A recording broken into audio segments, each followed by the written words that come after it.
I now give the floor to His Excellency Amon Murwira, Minister for Foreign Affairs and International Trade of Zimbabwe.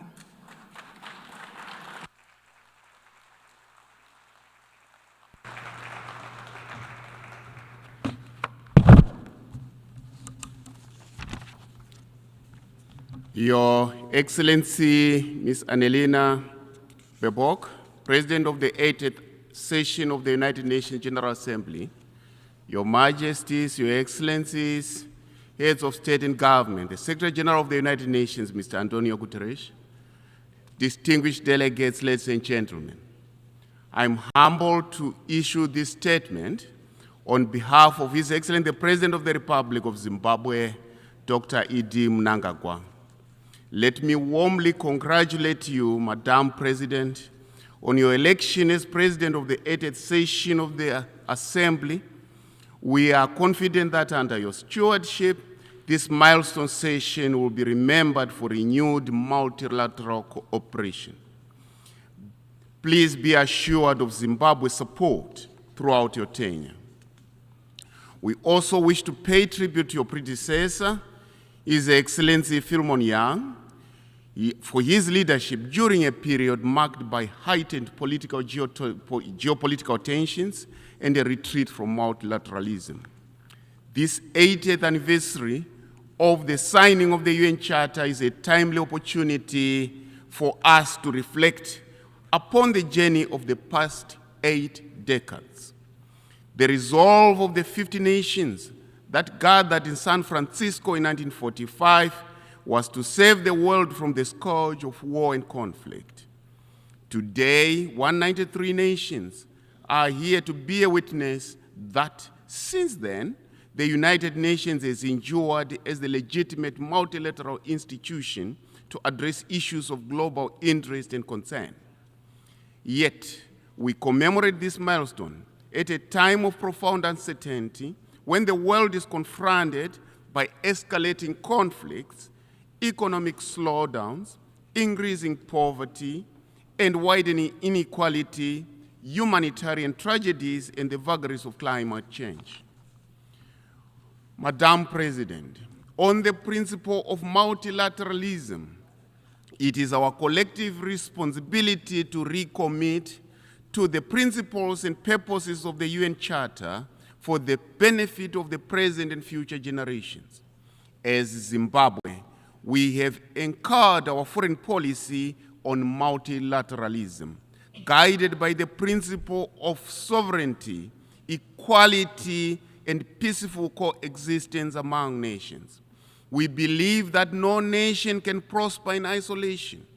Zimbabwe's participation in multilateral processes is therefore aimed at advancing peace and security, human rights, and sustainable development for the integrity, dignity, and prosperity for all humanity. We welcome the Secretary General's UN 80 initiative on reforming the UN. The reform must allow the organization to evolve in line with contemporary realities, while strengthening and not diminishing the voice and participation of developing countries. Any reform that sidelines the aspirations of the global South runs contrary to this very spirit of the UN Charter. For the United Nations to remain effective and responsive, its reform must be member state driven, inclusive and anchored in the principle of sovereign equality of all member states.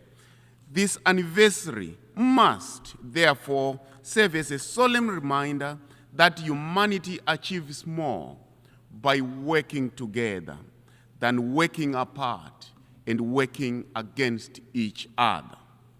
Madam President, on the principle of peace and security, it is clear that peace, development, and human rights can only be fully realized through the reform of global governance institutions. The global economic, political, and security architectures established after the Second World War no longer reflect today's realities.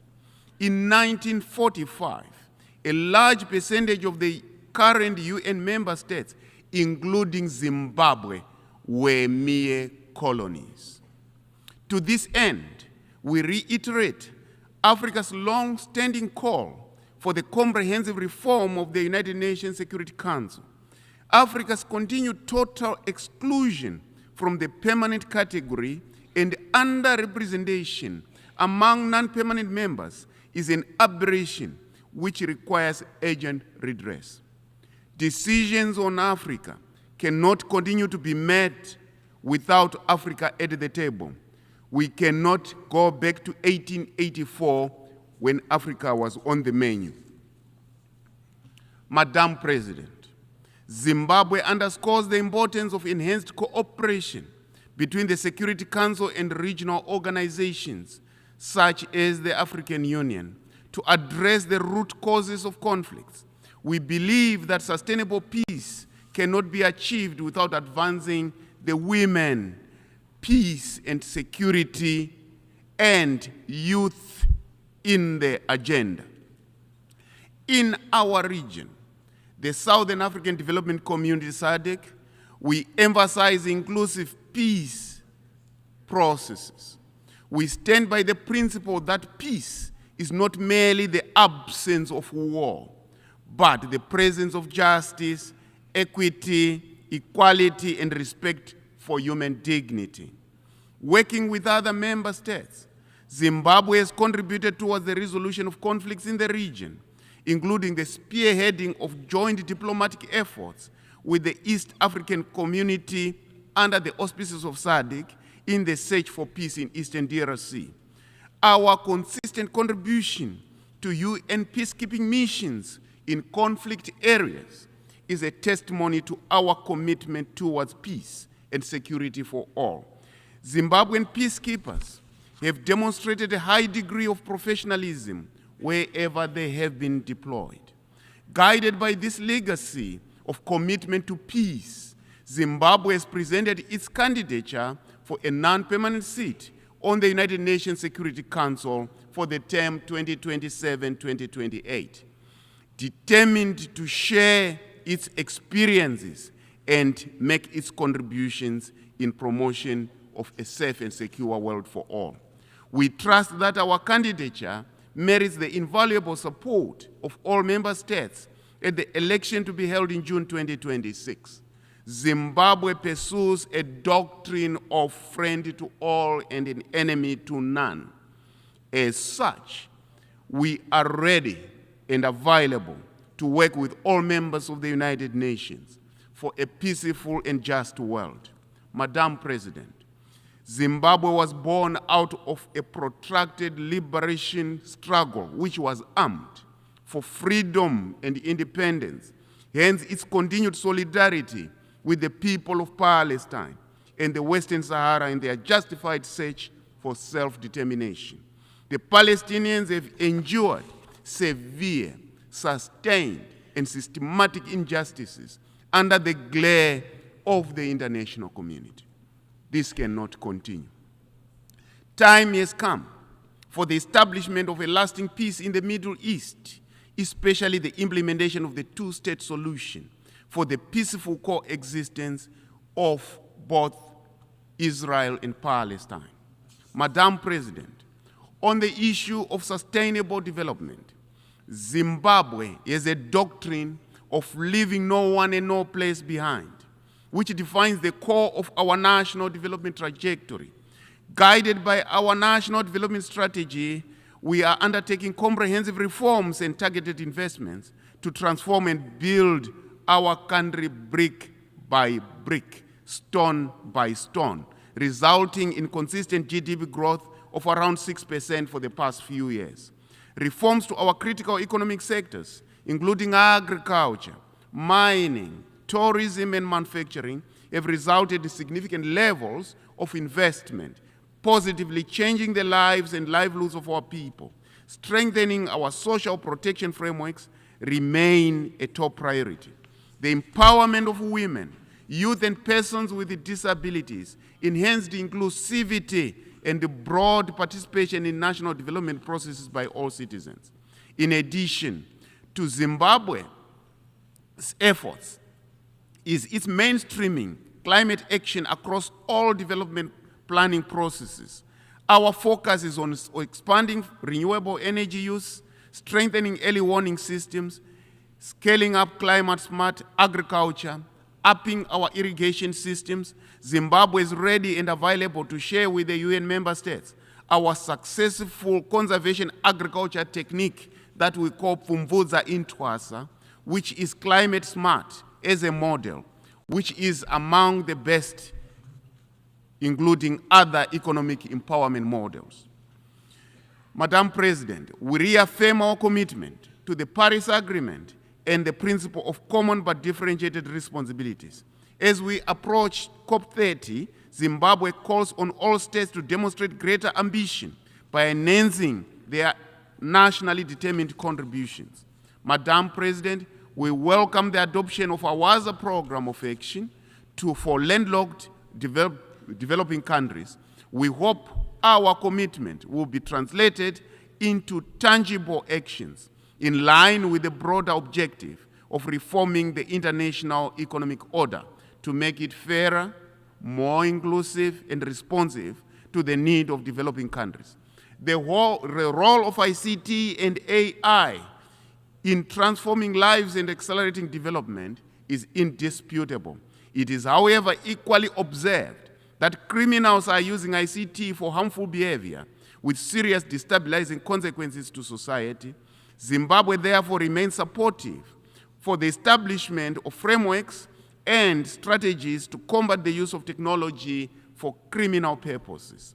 The global dialogue on AI governance should assist all countries. We applaud the deliberate effort by the UN Secretary General towards optimizing the benefits of technology while minimizing the potential harmful effects of the same. On financial architecture, we reiterate our support for the commitments undertaken at the 4th International Conference on Financing Development in Seville, Spain.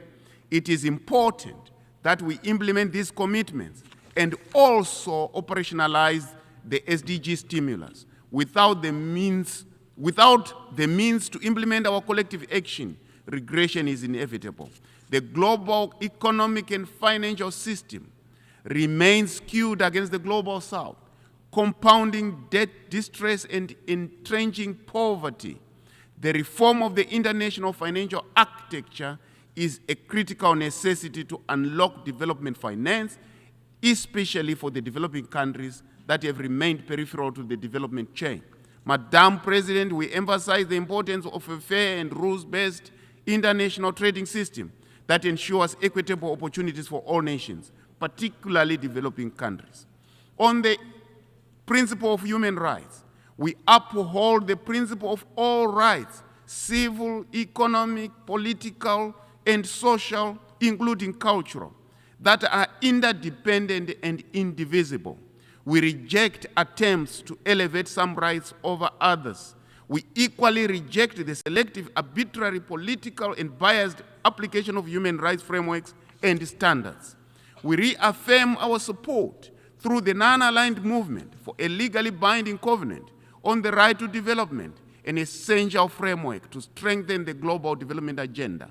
In December 2024, Zimbabwe abolished the death penalty, reaffirming our commitment to the sanctity of human life. Madam President, despite our gallant efforts towards national prosperity, we have continued to face challenges occasioned by the illegal, unilateral, coercive measures imposed on us. We therefore reiterate the call for the unconditional removal of these unjustified and unwarranted sanctions on Zimbabwe and for Zimbabwe to realize its full potential. Our people have remained resilient against this adversity, encouraged by the unwavering solidarity and support from our sister SADC countries and the African Union and other progressive partners across the world. We are greatly indebted to this magnanimous pillar of support. Zimbabwe also stands in solidarity with other nations under UCMs, especially the government and the people of Cuba in their continued fight against one of the longest economic blockades. we reiterate our call for the removal of this comprehensive embargo. We welcome the designation of 4 December as the International Day Against Unilateral Coercive Measures. This should increase voices against the human cost of sanctions, reaffirm diplomacy over domination, and advocate for a return to legality, legitimacy, and multilateral cooperation. Madam President, the United Nations today stands at crossroads amid multiple and intersecting crises. However, let us seize this anniversary to renew our covenant for peace, recommit to development, and strengthen the pillars of multilateralism that truly serves we the people. The greatest lesson from COVID-19 pandemic was that no one is safe until everyone is safe. Similarly, our sustainable future is possible only when we leave no one and no place behind. Let us build the future we all want, the future we are all proud of. I thank you.